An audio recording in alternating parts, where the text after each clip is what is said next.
Hello everyone, welcome back to this new video. दोस्तों, स्वागत है आप सभी का डेली आंसर राइटिंग सेशन में।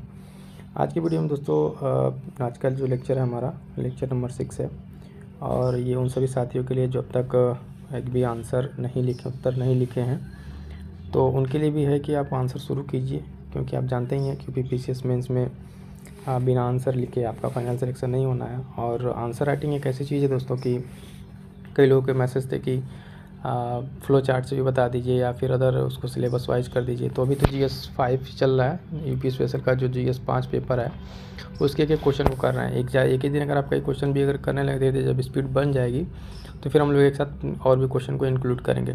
फिलहाल 1 बाय 1 क्वेश्चन को आप देखिए और समझिए कैसे क्वेश्चन को लिखा जा रहा है, कैसे किया जा रहा है। और एक बार इसको खुद से ही प्रयास कीजिएगा दोस्तों कि जब क्वेश्चन यहाँ पे हो जा रहा है उसके बाद आप खुद से भी लिखने का प्रयास कीजिएगा। जब तक खुद से क्वेश्चन को आप नहीं लिखेंगे तब तक आपकी अंडरस्टैंडिंग नहीं होगी। यहाँ पर वीडियो देख लेंगे, है ना, कि क्वेश्चन को ऐसे ऐसे लिखा के देखने में तो समझ में आएगी, चीज़ें ठीक लगेंगी, अच्छा हाँ ऐसे हो रहा है। लेकिन वहाँ पे करना क्या है कि आप एक बार खुद से कॉपी पेन लीजिए और उसको आप क्वेश्चन नोट कीजिए, फिर अपने आप से लिखने का प्रयास कीजिए और फिर देखिए कहाँ कहाँ पर आपकी चीज़ें लैग कर रही हैं, क्योंकि कौन कौन से पॉइंट आप लिख पा रहे हैं कि नहीं। इस तरीके जब आप धीरे धीरे 4, 5, 10, 20 क्वेश्चन लिख लेंगे तब धीरे धीरे आपके डिफरेंट आयाम खुलते जाएंगे कि किस तरीके से क्वेश्चन को सोचना और किस तरीके से लिखना है। आज का भी ऐसा एक क्वेश्चन है, उसको लेते हैं, देखते हैं क्वेश्चन को। ठीक है, चलिए फटाफट स्टार्ट करते हैं। क्वेश्चन कह रहा है कि उत्तर प्रदेश, ठीक है, उत्तर प्रदेश विकास में गैर सरकारी संस्थानों की भूमिका का विश्लेषण कीजिए। ठीक है, ये GS पेपर 5 का है। ठीक है, GS पेपर 5 में आपका आएगा, यानी यूपी स्पेशल का जो पेपर है GS मेंस का 5th पेपर, उसका ये 8 नंबर का क्वेश्चन बना 125 वर्ड का।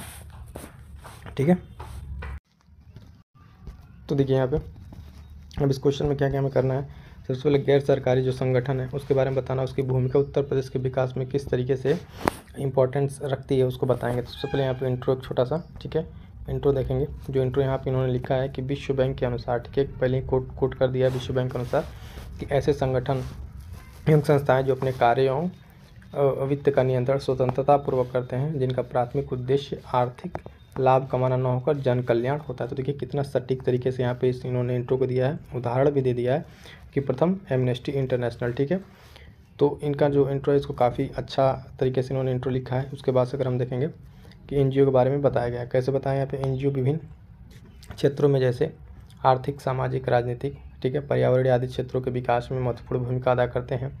ठीक है, दर्पण पोर्टल के अनुसार, ये भी फिर यहाँ पे एक चीज़ कोट कर दिया यहाँ पे आंसर की, इससे वैल्यू बढ़ जाती है। वर्तमान समय उत्तर प्रदेश में 25,000 से ज़्यादा NGO कार्यरत हैं। ठीक है, तो ये तो हो गया इनका इंट्रो में पूरी तरीके से एक्सप्लेन कर दिया है ना। अब देखते हैं कि उत्तर प्रदेश में जो NGO के विकास की बात है उसमें किस तरीके से उत्तर प्रदेश में, ठीक है, NGO की भूमिका क्या है उसके बारे में यहाँ पे इन्होंने डिस्कस करा। तो उसको डिफरेंट एस्पेक्ट में तोड़ दिया। ठीक है, इसको देखिए सामाजिक क्षेत्र, आर्थिक क्षेत्र, इस तरीके से आप जब बांट लेंगे तो मेन बॉडी आंसर आपका काफ़ी इफेक्टिव हो जाएगा। ठीक है, ये पर्यावरणीय क्षेत्र है ना, इस तरीके से। ये 1 बाय 1 करके देख लेते हैं क्या क्या इसमें पॉइंट्स इन्होंने लिख रखा है। देखिए,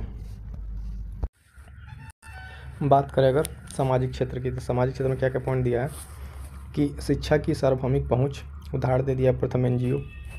खाद्य सुरक्षा में उदाहरण अक्षय पात्र फाउंडेशन का यहाँ पे।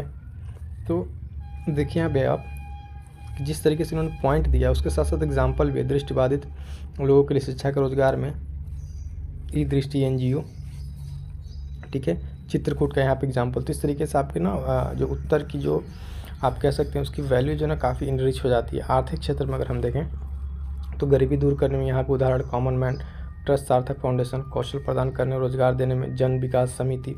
ठीक, राजनीतिक क्षेत्र में अगर हम बात करें दोस्तों, तो राजनीतिक क्षेत्र में क्या है, सरकार के साथ नीति निर्माण में सहयोगी राजनीतिक कमियों को उजागर करते हैं। जैसे ADR की रिपोर्ट में, ठीक है, 44% नेता अपराधी हैं।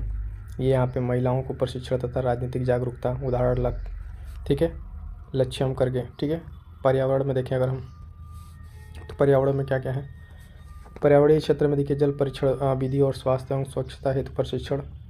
यहाँ पे उदाहरण अभिनव NGO मुजफ्फरनगर का सिंगल यूज प्लास्टिक वनरोपण, मृदा प्रदूषण के प्रति जागरूकता अभियान। ठीक है, तो ये तो सारा हो गया क्या इनका मेन बॉडी का आंसर। ठीक है, मेन बॉडी क्वेश्चन NGO के बारे में था, उसको कैसे भूमिका अदा करेगा उसको यहाँ पे सब चीज़ ने बता दिया गया। ठीक है, अब देखिए इसको क्या है, इसमें बहुत अच्छी चीज़ है कि मैप के माध्यम से इन्होंने क्या किया है, इसको पूरा रिप्रेजेंट कर दिया है, उसकी भी आपको दिखाते हैं। तो ये देखिए, अब यहाँ पे जो जितने सारे एग्जांपल जिसको अगर आप इस तरीके से एक बॉक्स बना के मैप के माध्यम से बता देते हैं, तो ये आपके आंसर की ना एक काफ़ी एक वैल्यू एडिशन जो हो जाती है। उसमें देखिए आप किस तरीके से एक यूपी का मैप बना है यहाँ पे, है ना। कुशीनगर में देवा सेवा समिति, है ना, फूड फॉर लाइफ वृंदावन, और जो भी यूपी के एनजीओ उनको सारा लोकेट कर दिया, दृष्टि, है ना, हरितिका, श्रमिक भारती, अभिनव। तो इस तरह से क्या होता है, जो पॉइंट्स आपके छूट भी गए हैं वो क्या होते हैं, इसमें आपके इंक्लूड हो जाते हैं। तो ये आपके फाइनली आंसर में काफ़ी इनरिच होगा, ठीक है। इसके बाद से कंक्लूजन देख लेते हैं इसका। अब कंक्लूजन क्या है कि इसका कंक्लूजन की अगर बात करें तो कंक्लूजन देखिए, स्पष्ट प्रदेश में एनजीओ मानवाधिकार संरक्षण जो भी जितने सारे बातें हैं, विरासत संरक्षण, महिलाओं को उत्थान आदि के लिए कार्यरत है, उसका एक पॉजिटिव इम्पैक्ट किस तरीके से यहाँ पे हो रहा है उसको बता देंगे, ठीक है। तो इस तरीके से क्या है, ये सुधार और संरचनात्मक समाधान को पेश करता है। इस तरीके से हमारा क्या हो जाएगा यहाँ पे, ये इसका एक कंक्लूजन हो जाएगा, ठीक है। एक चीज़ और बता दें दोस्तों कि जो दोस्त साथी नए जुड़े हैं उनके लिए मैसेज है कि आप आंसर राइटिंग का जो एक बेसिक से बताया गया है पेपर 5-6 को लेकर कैसे आंसर राइटिंग करना है, इस वीडियो को विजिट करके ज़रूर देखें। और साथ ही साथ एक अलग वीडियो में जिसमें बात की है कि एक अच्छा उत्तर लिखने के लिए क्या क्या चीज़ें ज़रूरी होती हैं, है ना। ये चीज़ें इंपॉर्टेंट है आंसर राइटिंग के लिए, 2 चीज़ें। और एक चीज़ अलग से जो मेंस आंसर राइटिंग पर्सपेक्टिव से ये 2 किताबें इस वीडियो में हमने एक्सप्लेन किया कि किस तरीके से PYQ हेल्प करेगा आपके मेंस एनरिचमेंट के लिए। तो ये चीज़ आप ज़रूर देखें, है ना। और इसके साथ साथ दोस्तों जो प्रीलिम्स के लिए इंपॉर्टेंट है करंट अफेयर, है ना, प्रीलिम्स के लिए इंपॉर्टेंट है करंट अफेयर। तो यहाँ पे एक ही वीडियो में आपके पिछले 4 महीने करंट अफेयर मिल जाएगा, जो भी अब तक आपने नहीं पढ़ा है तो पढ़ के यहाँ से नोट्स बना लीजिए। क्योंकि आप साथ ही साथ अगर जब मेंस के साथ साथ इस पॉइंट को कवर करते रहेंगे करंट अफेयर, तो आपके अपकमिंग एग्जाम्स के लिए काफ़ी हेल्पफुल होने वाला है प्रीलिम्स के पॉइंट ऑफ व्यू से, ठीक है। तो मिलते हैं किसी नेक्स्ट वीडियो में। Thank you so much.